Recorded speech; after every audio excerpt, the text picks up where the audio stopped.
one day, while my husband Sullivan was on a business trip abroad. "Let's get married." He sent me a message saying so.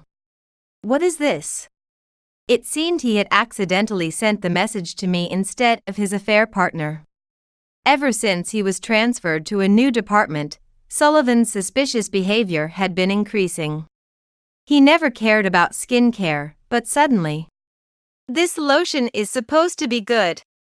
I had thought it was strange, and now it seemed that Sullivan, who never helped with childcare or housework, had been busy with an affair. How foolish can this man be? Then, the message was immediately deleted. Sullivan must have realized his mistake and hurried to delete it. I would have loved to see his expression at that moment. Of course, I had already taken a screenshot, so deleting the message was pointless. "I saw the message you sent." Well, that message was..." Even over the phone, I could tell he was panicking. "But don't you mean divorce instead of marriage?" After that, Sullivan would come to learn the truth. My name is Carol, 34 years old. I've been married to Sullivan for 8 years, and we have a daughter named Mariah who is in 2nd grade. I met Sullivan through a friend. When my friend showed me a picture of Sullivan for the first time, I thought he was my type, and I asked my friend to introduce us. Thick eyebrows, a high nose, and tanned skin. I liked people with strong features. With my friend's support, I got a chance to have dinner with Sullivan, and we hit it off, quickly starting a relationship. Our relationship was smooth, and a year into dating, I found out I was pregnant. "We're having a baby, so why don't we get married?" Sullivan said. "Of course. I look forward to it," I replied. And so, we got married. It wasn't a romantic proposal, but I was still happy about Sullivan's proposal. I used to work as a web designer before getting pregnant, but my morning sickness was so severe that I decided to quit my job, not wanting to inconvenience my colleagues any further. When I reported my resignation to my boss, "It's really sad to lose such a talented person like you, but your health comes first. Have a safe delivery. And if you ever want to come back, just let us know," she said.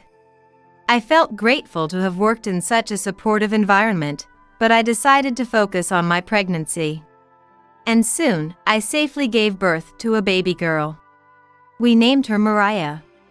For a while, I didn't look for work and devoted myself to being a housewife, focusing on household chores and raising Mariah. But honestly, living solely on Sullivan's salary was challenging. So, when Mariah started kindergarten, I began working part-time at a supermarket. However, having not worked since giving birth to Mariah, I quickly became mentally exhausted. Moreover, since Mariah was still young. "Mariah has a fever, please come and pick her up." The kindergarten often called me, which made me feel very sorry towards my colleagues. To make matters worse, Sullivan's lack of understanding of housework and childcare was hard to bear. "Wow, what is this meat? It's too tough. I can't eat this. Sorry, but I'm throwing it away." Although he seemed apologetic, Sullivan would still casually throw away the meal I had made despite being busy. Sure, it might have been a bit tougher than usual. But saying it was inedible was too much. With housework, work, and childcare, I wished he could cut me some slack. There are other instances, too. "You know, the bathroom floor was a bit dirty. Could you clean it up? It doesn't have to be today, tomorrow is fine." He said this with a smile. If he noticed, why didn't he just clean it himself? This attitude extended to our parenting responsibilities as well. "When it comes to Mariah, should we choose a private preschool or the nearby public one?" I asked Sullivan. I'm not really sure, Carol, you should decide." All decisions about parenting were left entirely to me. Sullivan never thought of himself as being inconsiderate. In his mind, he probably believed he was being kind. Indeed, Sullivan's tone was always gentle, and he wasn't the type to force his will on others. Both Sullivan and I had calm personalities, so we never had major arguments while dating. That's why I never noticed this side of him until we got married. It only became apparent after we started living together. I first realized it when I cooked a homemade meal for Sullivan. "Wow, this is delicious. I didn't know you could cook, Carol. Thanks for the meal," he said, smiling, while casually leaving his plate on the table and stretching out on the couch. What? He's not even going to take his plate to the sink? I was a bit shocked. "Hey, could you at least take your plate to the kitchen?" I said without thinking. To my surprise, Sullivan looked shocked too. From his reaction, I realized he never did anything at home growing up. When I asked him to carry his plate, he was surprised, but, "Oh, sure, I'll take it," he responded immediately. Since then, if I remind him, he does what I ask, but he never acts on his own. When I was about to return to work, "I'm going back to work, so I need you to help out more with childcare and housework," I had warned him, but it seemed Sullivan had already forgotten. "I'm home." When he got back, he tossed his coat onto the sofa and started taking off his socks and shirt while walking. It was like he was leaving a breadcrumb trail of his belongings. Sullivan was worse at picking up after himself than Mariah, who was in preschool. Mariah would often scold him. "Dad, you can't just leave your stuff here." Seeing this was a regular sight in our home. "Sorry, Mariah." When Mariah scolded him, Sullivan would start tidying up, but I couldn't tell if he was truly remorseful. When Sullivan came home, I felt like another big kid had returned, which left me feeling drained. Even so, with both Mariah and I constantly reminding him, we managed to get by as a family of 3. Despite being disappointed in Sullivan's lack of cooperation, I told myself this was just part of marriage. Time flew by, and Mariah entered 2nd grade. Sullivan and I turned 34. Without more calls from the preschool, things with Mariah calmed down, so I started a side job in addition to my part-time work. I wanted to get back into web design, my previous career, so I searched online and managed to increase my income a bit. I believed that we could continue to cooperate and lead a simple, everyday life. One day, I got transferred starting in April, Sullivan told me. Sullivan works in the accounting department at the headquarters of a plumbing fixtures manufacturer.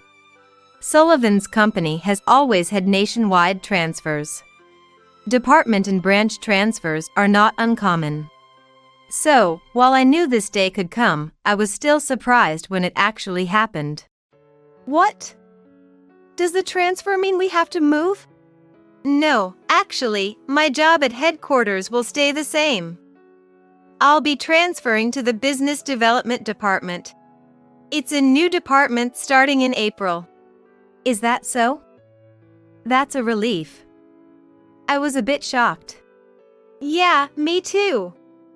When the manager told me about the personnel announcement, I thought I'd finally have to relocate and was prepared for a solo transfer. Sullivan laughed. I thought we'd be able to continue living together as usual, but it was around 6 months after Sullivan's transfer that his return home suddenly started to be very late. "Another late night at work today. I'll be home late," Sullivan would tell me before leaving for work. "You've been really busy lately." "Yeah. Since the department is new, we're figuring things out as we go, so it takes a lot of time." "I see.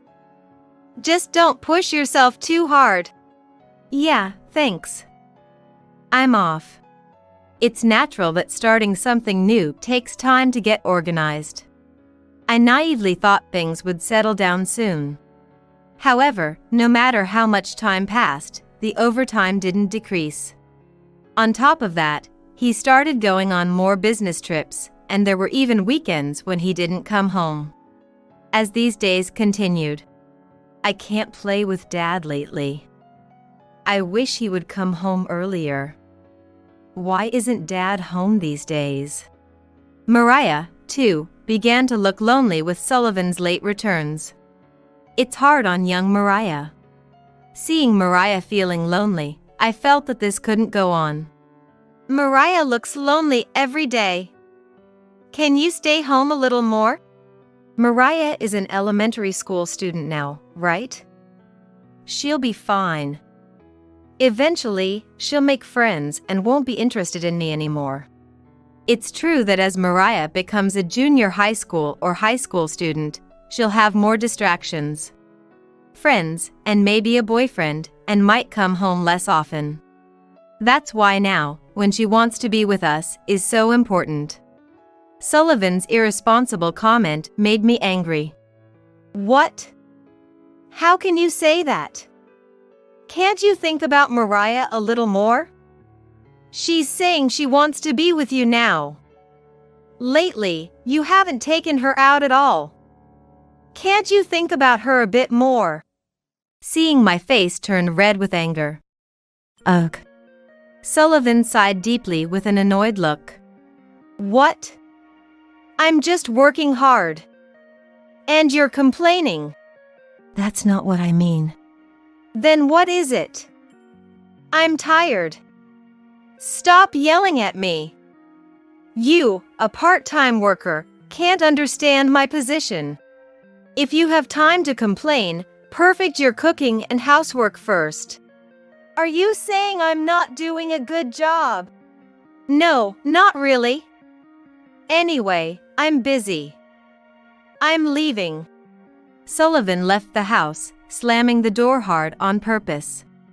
Just a part-time worker. So that's what he thought. If he calls me just a part-time worker, that might be it. But part-time workers aren't necessarily not busy. I've been working 5 days a week, 7 hours a day, coming home and diving straight into childcare and housework without a moment to rest. I don't think I'm slacking off, but apparently, Sullivan thinks I'm taking it easy. Since Sullivan's transfer, our marriage has been deteriorating. There's something else that's been bothering me about Sullivan's behavior.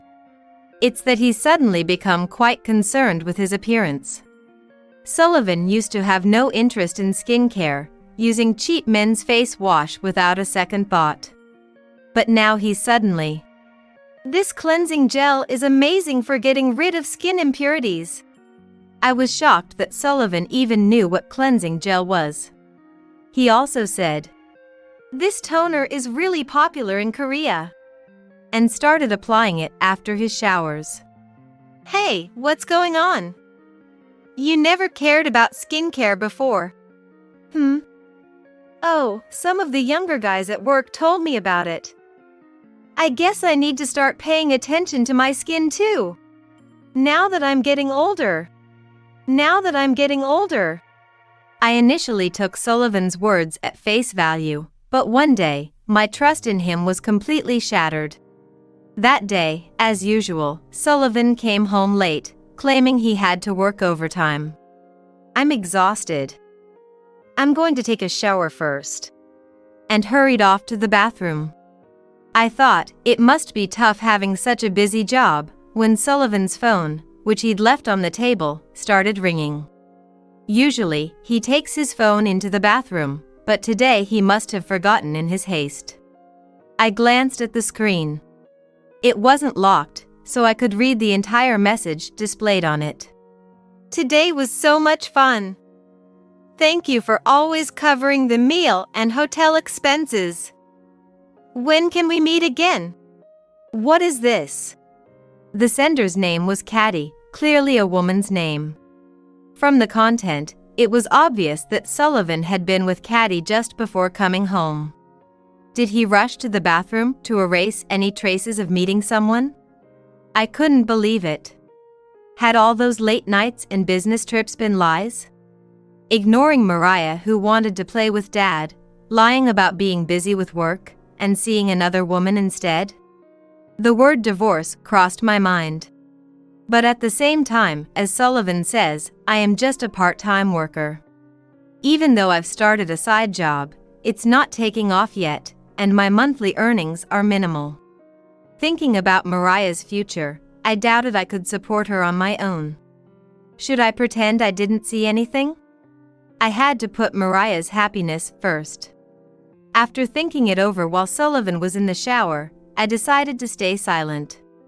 If I pretended not to know, Mariah could still have her dad around. After a while, Sullivan came back from the shower. He picked up his phone and looked at me with a worried expression, but when I acted like I hadn't noticed anything, he quickly turned his attention back to his phone. Sullivan seemed quite pleased with the message from Caddy, judging by the slight smile on his lips. I felt a surge of anger so intense that I almost wanted to stab him with a knife, but I had to hold back for now. Then, "Hey, I have a business trip this weekend. Could you pack my overnight stuff?" As I was packing his things, from the pocket of his suit jacket, a hotel loyalty card fell out. And for someone who never cared about beauty products, "I heard this face mask is amazing. I'll take it with me on the trip, so put it in the case," he said.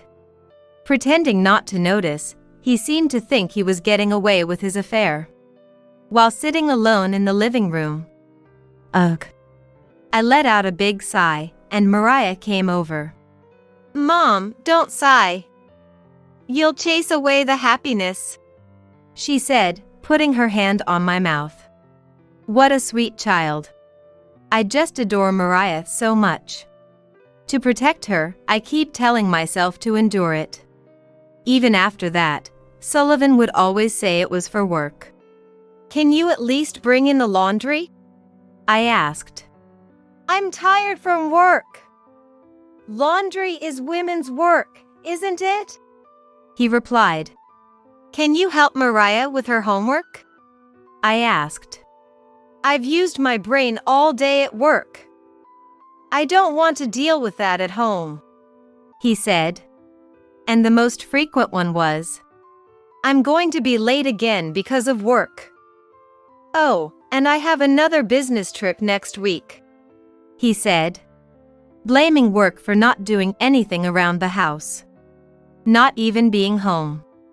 In summary, it meant he was having too much fun cheating to bother with anything. Thinking about this, I reached for Sullivan's suit jacket to clean up the mess he made, and found a piece of paper in the pocket. It was divorce papers. "What is this?" Not only that, but Sullivan had already signed it. He wouldn't have signed it if he didn't plan to submit it. After being treated like this, do I really not need a divorce? Sullivan is already moving on to be with Caddy. Before, I felt shocked and sad about his affair because I still had feelings for him. But now, after everything, there's no love left for Sullivan. However, when I think about Mariah, that's the only thing and the only thing I'm concerned about. For now, I'll keep these divorce papers safely until the time comes. So, I decided to start preparing for the divorce. The first thing I need to do is find a job. I'll have to raise Mariah on my own from now on. Working part-time at a supermarket, my biggest concern is money. How can I become a full-time employee? Where should I work? Then, I thought of someone who could be a strong ally. My former boss. She was a single mother named Jody. I knew she raised 2 kids while working. I thought she might understand my situation. Even after I quit, we met about twice a year, and she cared about me. But I quit because of having kids. Would she still want to hire me now? It was hard to say, but I decided to call her. "Hi, Jody. Long time no see." "Well, hello.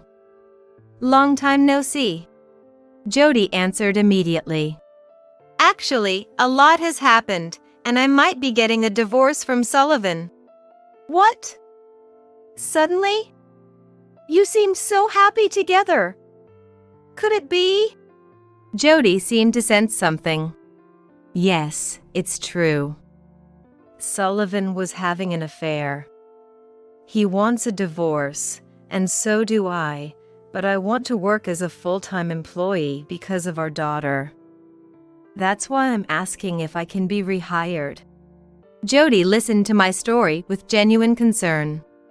She was silent for a while, thinking it over.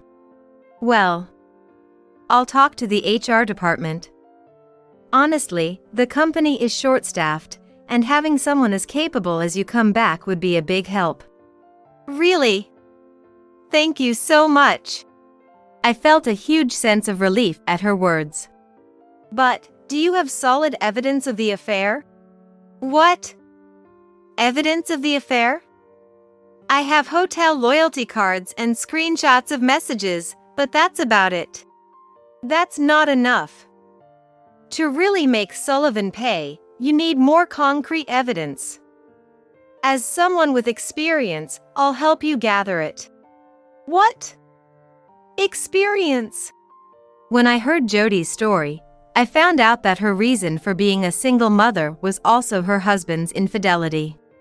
Jody had hired a lawyer and gathered plenty of evidence to claim compensation, which made the divorce proceedings go smoothly and ensured she got both child support and alimony.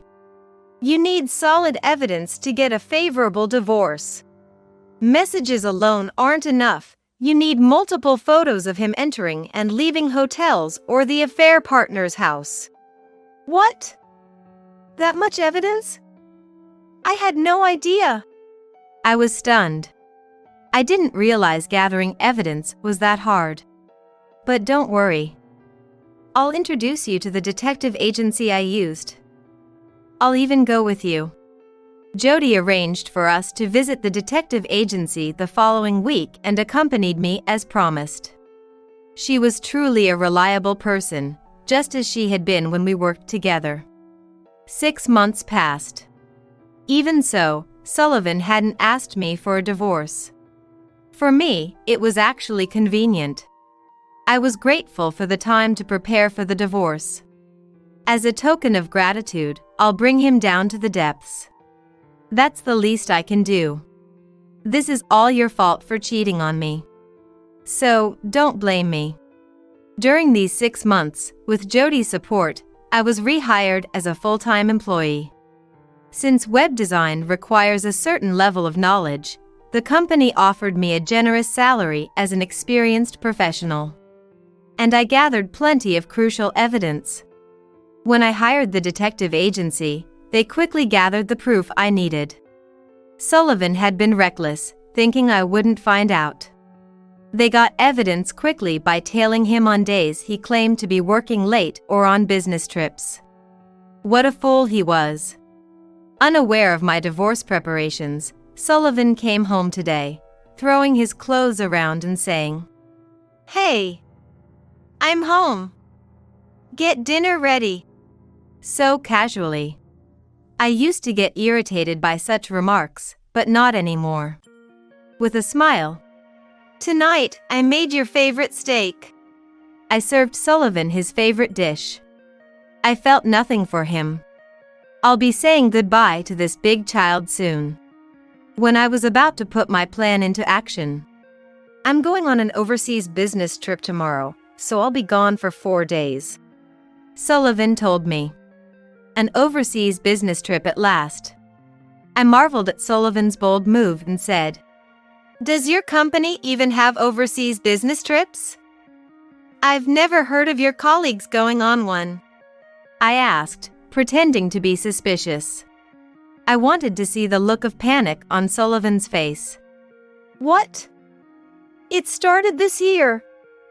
I guess I'll be the first to experience it," Sullivan said with a wry smile. "Really? Are you going alone? Or with someone else?" "Well, some coworkers are coming along too." "Why are you asking all of a sudden? You never usually ask about this. Sullivan was clearly flustered. It was obvious he was hiding something. I was just curious. It's an overseas trip, so make sure to have fun. I smiled and walked away. I made up my mind. I would do it while Sullivan was on his business trip overseas. I resolved this in my heart. On the day of Sullivan's departure, Sullivan was unusually cheerful. Normally, he would have me prepare his things, but this time he said he would do it himself. I was convinced he was planning to take time off work and go on a trip with Caddy. This is the perfect chance. I'll definitely divorce him today. About 2 hours after Sullivan left the house, the doorbell rang. The moving company I had arranged arrived. I had timed everything for the day Sullivan left for his trip. Please take all these boxes to this address. I planned to move all of my and Mariah's belongings to my parents' house. I had already explained everything to my parents. When I told them, I'm getting a divorce. He cheated on me. They were quite shocked. But when they learned I had changed jobs and hired a detective to gather evidence, they understood my resolve. Nick, my dad said, if that's the case, come live with us. We'll take care of Mariah. Fortunately, my parents' house wasn't far from ours, so Mariah wouldn't have to change schools. I decided to lean on my parents and live with them. Of course, my parents were already aware that we would be moving today. While I was coordinating with the movers, Mariah was with my parents. We didn't have much stuff, so the move was completed in a day. The next day, we started organizing and settling into my parents' house. Mariah seemed happy to live with her grandparents. This is going to be fun, she said, which was a relief. And girls are amazing. Even without me saying anything, Mariah tidied up and helped clean the rooms. I was amazed every day at how much she had grown. I had also told Mariah that we would be living apart from Sullivan. Are you going to be okay without Dad? Won't you be lonely? I asked her. Not at all. Dad doesn't love me. No matter how much I ask, he never spends time with me. I don't like Dad, she said. What kind of dad makes his daughter say something like that? Mariah's words strengthened my resolve to get divorced even more. After getting everything ready, Sullivan's return date came in no time. When will you be back? I texted Sullivan and waited for his response. But no matter how much time passed, there was no reply. I thought it was strange and kept waiting patiently when I noticed a notification sound from my mobile phone. Is it from Sullivan? I pulled my phone out of my pocket and looked at the screen to see a shocking message. Seeing the content, what? I couldn't help but shout. A message. That was really fun. This trip to Hawaii felt like our honeymoon. Once everything settles down, let's get married. From Sullivan arrived. By everything settles down, did he mean once my divorce is finalized? How stupid can this guy be? To send a message meant for his girlfriend to me, the one person he shouldn't have sent it to, it's just too funny. I couldn't help but laugh at his idiocy. Then, the message was quickly deleted. Sullivan must have realized his mistake and hurriedly deleted it. I wish I could have seen the look on his face. Of course, I had already taken a screenshot, so it doesn't matter if he deleted the message. I immediately called Sullivan. Hey, I got a message saying let's get married even though I'm already married. What does that mean? Sullivan. You saw that? Stammered. Yes, I saw it clearly. But it's strange. Don't you mean to say let's get divorced instead? What? How was the affair trip? Did you enjoy spending time with your mistress while lying to your family? Well, that is... Sullivan stumbled over his words, clearly flustered by my questions.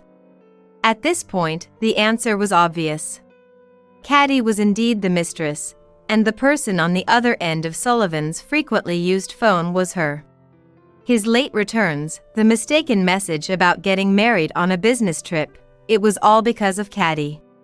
So, you want a divorce, right? Wait! Let's talk this through.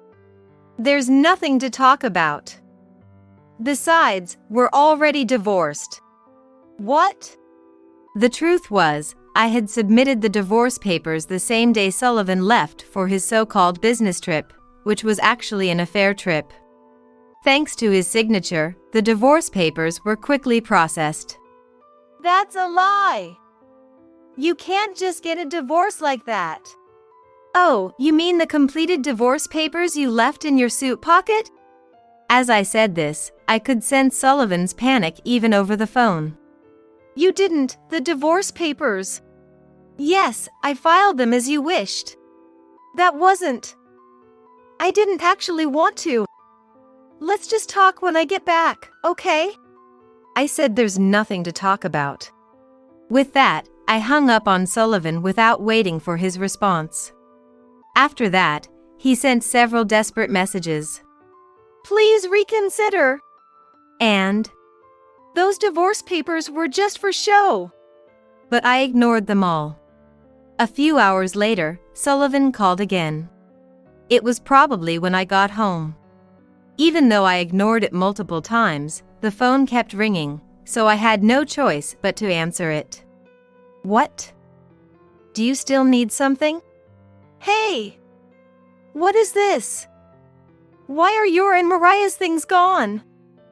And this picture? I told you we divorced, didn't I? We can't live together. Do you like that picture? It turned out well, didn't it? I laughed. In fact, I had framed and placed in the living room a picture of Sullivan and Caddy walking arm in arm. No way! What about Mariah? She hates being apart from me, doesn't she? She was always saying, Dad! Dad! Are you going to ignore Mariah's feelings? I snorted with laughter. Mariah said she hates you. You are the one who ignored Mariah's feelings. That's a lie. And you're just working part-time. How are you going to raise her alone? Oh, I'm already working full-time, and my salary is pretty good. So don't worry. When did this happen? I haven't heard anything about it. There's no need to tell someone who's never home, right? All the evidence is gathered, so make sure you pay the alimony and child support properly. And give my regards to Caddy. With that, I hung up the phone again. He kept calling multiple times after that, but it was annoying, so I blocked his calls. After that, I again sought help from the lawyer introduced by Jody, and it was decided that Sullivan and Caddy would pay alimony. Also, through the lawyer, Sullivan agreed to pay $500 a month in child support until Mariah turns 20. If Sullivan doesn't pay the child support, the lawyer would enforce it through legal means. Also, Caddy's parents found out about her relationship with a married man when she was demanded to pay the alimony. She was told to break up, and she dumped Sullivan. It seems she didn't have strong enough feelings for Sullivan to continue their relationship against her parents' objections. I said, serves you right in my mind. As for me, my work is going very well.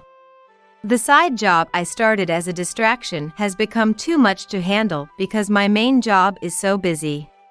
Returning to my workplace after a long time, I was surprised by all the changes in the system and equipment, but I'm doing my best to keep up. For my lovely Mariah, for Jody who helped me, and for my supportive parents, I am determined to succeed in my job and repay them.